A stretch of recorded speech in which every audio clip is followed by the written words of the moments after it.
नमस्कार दोस्तों, आइए नजर डालते हैं आज 11 अप्रैल राजस्थान की 15 बड़ी खबरों पर।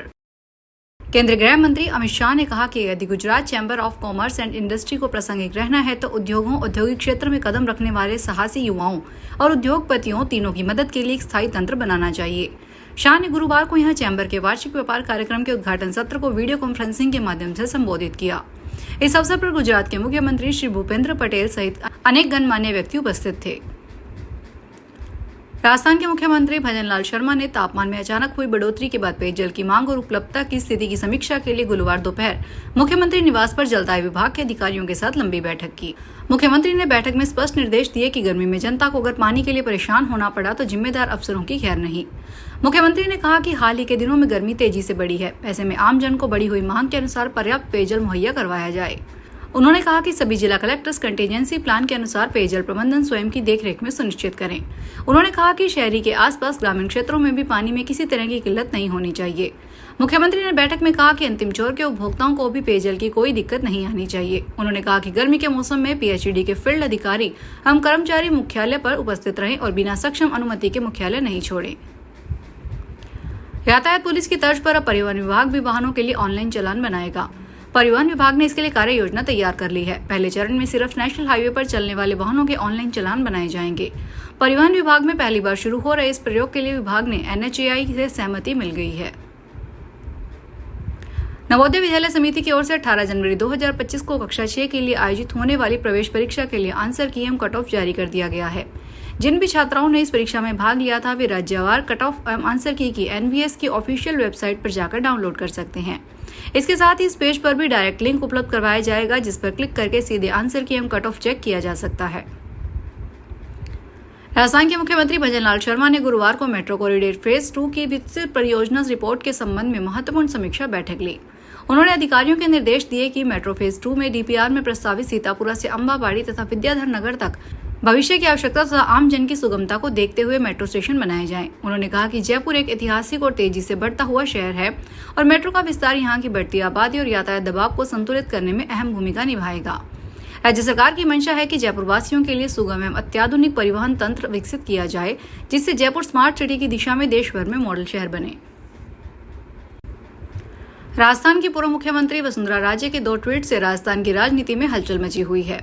झालावाड़ में जल संकट को लेकर जलदाय विभाग के अधिकारियों को फटकार लगाने और खर्च हुए हर रुपए का हिसाब मांगने वाले उन्हें ट्वीट पर कांग्रेस ने हमला बोला, लेकिन भाजपा अब खुलकर राज्य के समर्थन में उतर आई है। प्रदेशाध्यक्ष मदन राठौड़ ने गुरुवार को भीलवाड़ा के मांडलगढ़ में राज्य के पक्ष में बयान दिया और विपक्ष को करारा जवाब दिया। मदन राठौड़ ने कहा कि वसुंधरा राजे भाजपा की राष्ट्रीय उपाध्यक्ष है। अगर उन्होंने अफसरों से सवाल किए तो क्या गलत है? ये हमारी पार्टी का पारिवारिक मामला है। बीकानेर में नकली सोने को असली बताकर लाखों रुपए का गोल्ड लोन लेने का मामला सामने आया है। स्टेट बैंक ऑफ इंडिया ने इस संबंध में 9 लोगों के खिलाफ जयनारायण व्यास कॉलोनी में थाने में मामला दर्ज करवाया है। पिछले दिनों बैंक की ऑडिट के दौरान ये मामला सामने आया। स्टेट बैंक ऑफ इंडिया की खतुरिया कॉलोनी शाखा के प्रबंधक धीरज खंडेलवाल ने FIR दर्ज करवाते हुए 8 लोगों पर बैंक के साथ धोखाधड़ी करने का आरोप लगाया है। FIR में कहा गया है कि 9 ग्राहकों और 3 स्वर्णकारों ने मिलकर बैंक से लाखों रुपए का लोन उठाया है। राजस्थान में सामाजिक पेंशन लेने वाले लाखों अभ्यर्थियों को पेंशन रोकने की तैयारी की जा रही है। ये पेंशनधारी वो हैं जो सरकार की तय सीमा में ज्यादा कमाई कर रहे हैं। सामाजिक न्याय एवं अधिकारिता विभाग ने हाल ही में एक ऐसा प्रस्ताव तैयार किया है जिसमें बिजली के बिलों के आधार पर पेंशन को रोकने का निर्णय किया है। इसे मंजूरी के लिए मुख्यमंत्री कार्यालय भिजवाया है। अगर मुख्यमंत्री कार्यालय से मंजूरी मिलती है तो लाखों लाभार्थियों की पेंशन रुक सकती है। पश्चिमी राजस्थान का जैसलमेर जिला इन दिनों चर्चाओं में बना हुआ है, क्योंकि वहां एक के बाद एक बड़े सरकारी अधिकारियों पर गाज गिर रही है। कोई ACP की हत्या जड़ रहा है तो किसी को SOG ले जा रही है। बुधवार को SOG की कार्रवाई में SDM हनुमान राम को पेपर लीक में उठाकर ले जाने के बाद गुरुवार को एक विकास अधिकारी को APO कर दिया गया। लगातार जैसलमेर फतेहगढ़ क्षेत्र के अधिकारियों पर गिर रही गाज अब सुर्खियां बटोर रही है। हर किसी के मन में यही सवाल है कि अब अगला नंबर किसका होगा। राजस्थान कर्मचारी चयन बोर्ड जयपुर द्वारा आयोजित जेल प्रहरी भर्ती परीक्षा का आयोजन 12 अप्रैल को होगा। भर्ती परीक्षा 2 पारियों में आयोजित होगी। पहली पारी में सुबह 10 से 12 बजे और दूसरी पारी दोपहर 3 से 5 बजे तक होगी। सीकर में 21 सरकारी केंद्रों पर यह परीक्षा आयोजित होगी। परीक्षा में सीकर जिले में कुल 10,896 अभ्यर्थी रजिस्टर्ड हैं। सीकर ADM सिटी और जिला परीक्षा समन्वयक भावना शर्मा ने बताया कि इस परीक्षा के लिए सभी केंद्र सरकारी होंगे। परीक्षा के दिन प्रश्न पत्र राइफलधारी गाइड के साथ उप समन्वयकों द्वारा परीक्षा केंद्र पर वितरित किए जाएंगे। भीलवाड़ा के निर्दलीय विधायक अशोक कोठारी की भाजपा की सदस्यता के सवाल पर प्रदेशाध्यक्ष मदन राठौड़ ने कहा कि कोई भी विधायक अपने कार्यकाल तक निर्दलीय ही रहता है। वे मन से हमारे साथ हैं, लेकिन कार्यकाल तक हमारी पार्टी के सदस्य नहीं बन सकते। भाजपा प्रदेशाध्यक्ष मदन राठौड़ गुरुवार को त्रिवेणी में आयोजित कार्यक्रम में शामिल होने से पूर्व अल्पवास पर भीलवाड़ा भाजपा जिला कार्यालय पहुंचे थे। राजस्थान के प्रतिष्ठित शक्तिपीठों में से एक और शेखावटी का प्रसिद्ध श्री जीन माता मंदिर इस समय तनावपूर्ण माहौल है। चैत्र नवरात्रि के लक्खी मेले के दौरान मंदिर में पुजारियों और बत्तीसी संघ के बीच हुई मारपीट के बाद पुजारी समुदाय ने बड़ा निर्णय लिया है। मंदिर के दर्शन अनिश्चित काल के लिए बंद करने का ऐलान कर दिया गया है। आज शुक्रवार को श्रद्धालुओं को अब गर्भगृह के दर्शन नहीं हो सकेंगे। हालांकि नित्य सेवा पूजा यथावत जारी रहेगी। इस घटनाक्रम का वीडियो सोशल मीडिया पर वायरल हो चुका है, जिसमें पुलिस कर्मियों और संघ के सदस्यों को पुजारियों से अभद्र व्यवहार करते हुए देखा जा सकता है।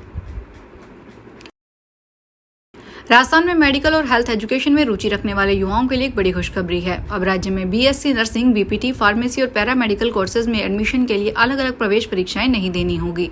Rajasthan university of health and sciences and मार्विट मेडिकल यूनिवर्सिटी ने वर्ष 2025-26 के शैक्षणिक सत्र के लिए एक common under graduate entrance test कराने का फैसला किया है।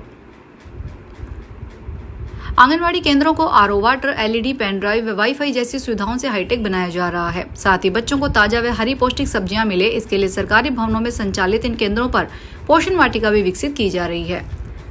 गौरतलब है कि केंद्र सरकार की ओर से आंगनबाड़ी केंद्रों को सक्षम आंगनबाड़ी केंद्रों में विकसित करने के लिए राज्य के करौली, बारां और धौलपुर 3 आकांक्षी जिलों का चयन किया गया है। करौली जिले में चयनित 5 आंगनबाड़ी केंद्रों के प्रस्ताव दिसंबर 2023 में भेजे गए।